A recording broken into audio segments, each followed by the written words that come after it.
Nah, halo bro, ketemu lagi dengan Sardi Vlog. Nah, kali ini kita akan bahas faktor teknis ya bro ya. Yang ngevlog yang biasa-biasa guys. Kesel ya, kita kali ini akan ngevlog teknis. Nah, kita akan bahas kenapa kemarin itu ada kasus banyak ya kasus ya. Jadi orang pegang benda atau mungkin yang paling sering ini tiang listrik ya. Tiang listrik pada kesetrum. Terus ada yang meninggal, ada yang terkejut bisa lepas aman, tapi banyak yang pegang tiang listrik, malah ada yang kencing di tiang listrik ya, terutama cowok-cowok itu ya yang terus meninggal. Nah, kenapa kok bisa seperti itu? Nah, kita akan bahas setelah ini ya bro ya.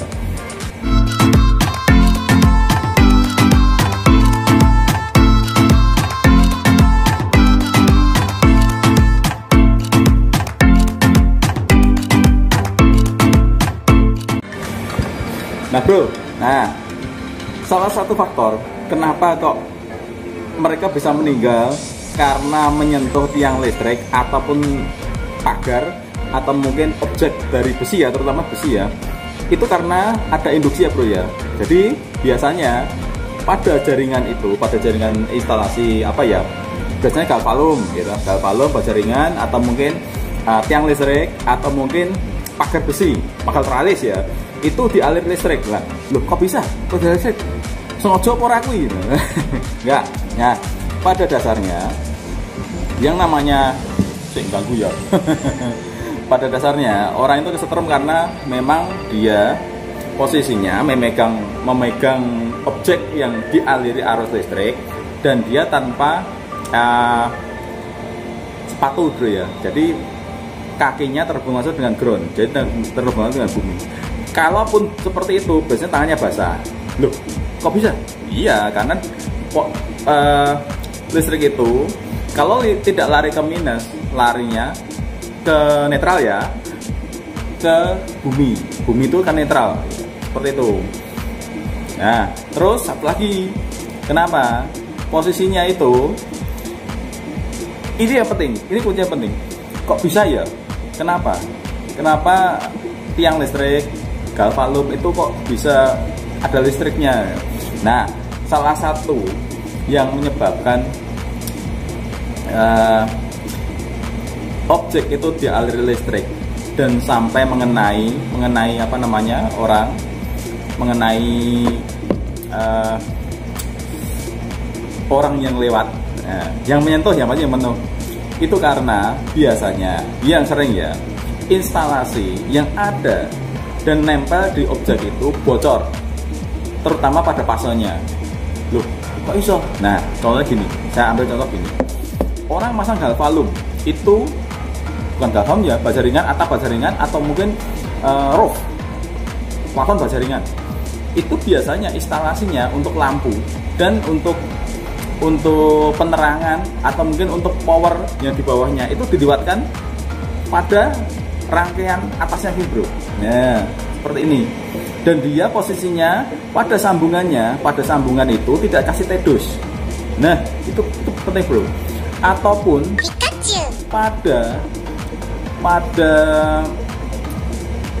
apa namanya ya?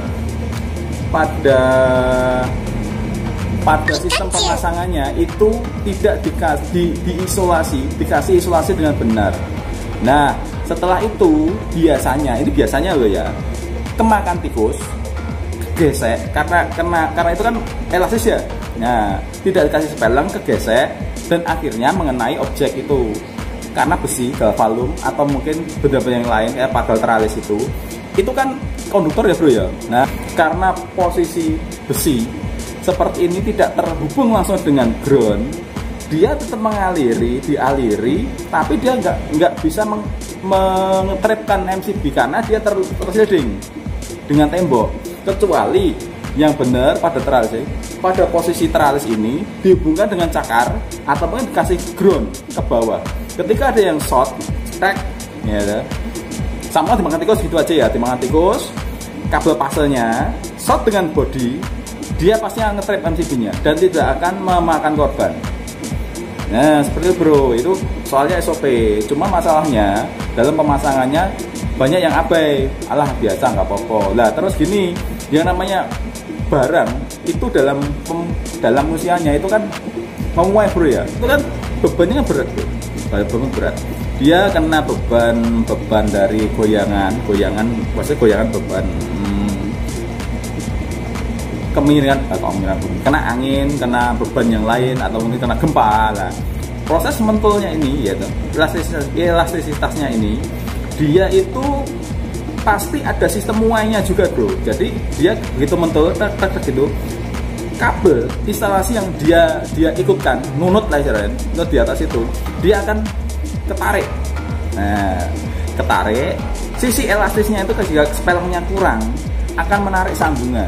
Nah, menarik sambungan lepas, kena bodi, otomatis kena galvalum. Itu ya bahaya, orang naik. Kenapa banyak kasus tukang AC, tukang listrik, atau teknisi lain itu ketika ya naik ke plafon terus meninggal gitu. Itu karena itu pasti ada yang short di situ. Nah, yang bener ya itu biar short, masih biar ngetrip, MCB-nya ngetrip, body dapatkan drone gitu. Kalau yang short netralnya nggak masalah, tapi yang short pasonnya mesti jadi petaka. Yang sering itu di tiang listriknya itu ada instalasi penerangan. Ini yang sering sekali ya. Instalasi penerangan sendiri biasanya source atau sumbernya diambilkan dari langsung dari atas bro. Jadi 220 dari atas, fase dan netralnya. Nah, ketika dalam penyambungannya,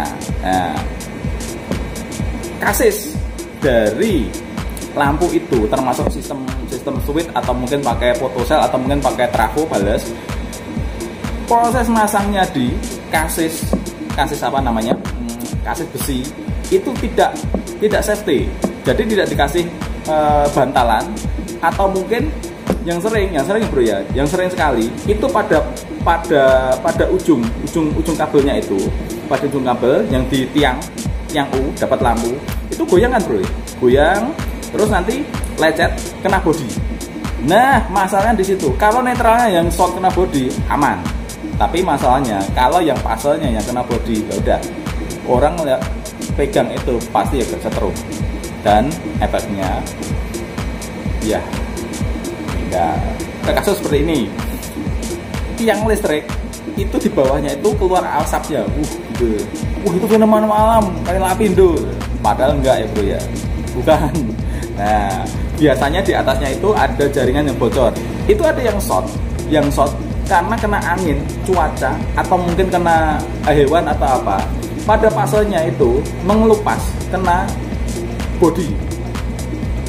Bodi ketika dia ampernya gede, tidak ada pemutusnya, kurang dari kapasitas trafo, dia akan tetap membumi ke bawah ke tiang.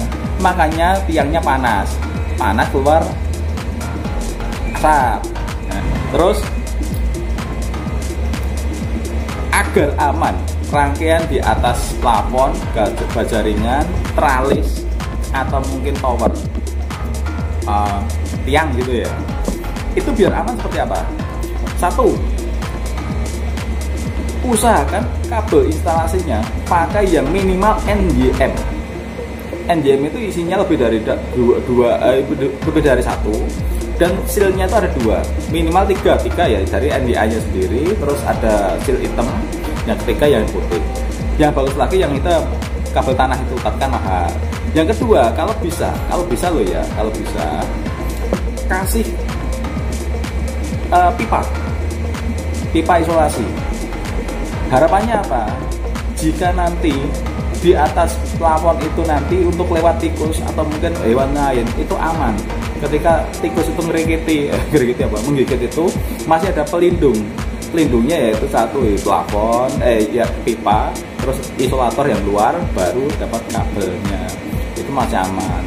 Yang ketiga, kekuatan mekanisnya itu lebih kuat bro ya, kalau posisinya pakai yang seal daripada yang NDA, karena rata-rata kalau pakai pipa saja isinya cuma NDA, diisi 2 atau 3 untuk beban ya aman sih, tapi tidak menjamin. Yang kedua, kasih TDOS ya bro ya. TDOSnya penting banget. TDOS. Nah, TDOS penting. Semakin tebal, semakin ya kalau bisa ada yang ada bautnya ya bro ya. Itu penting. Terus karena apa? Sambungannya ini nanti kan di dalam itu kan rentan geser. Yang plafon nanti kita nggak tahu ya, karena getaran bumi atau dan sebagainya. Bisa nge-shot, bisa lepas, bisa membuat short. Short itu konslet. Nah, tuh. Kalau cuma konslet aman, straight MCB. Tapi kalau short, bagian yang terluar itu kena kasis baja ringan. Orang yang ke atas pegang galvalu nyetrum dan berakibat kematian. Nah, yang sering seperti itu. Nah, semoga ini bermanfaat.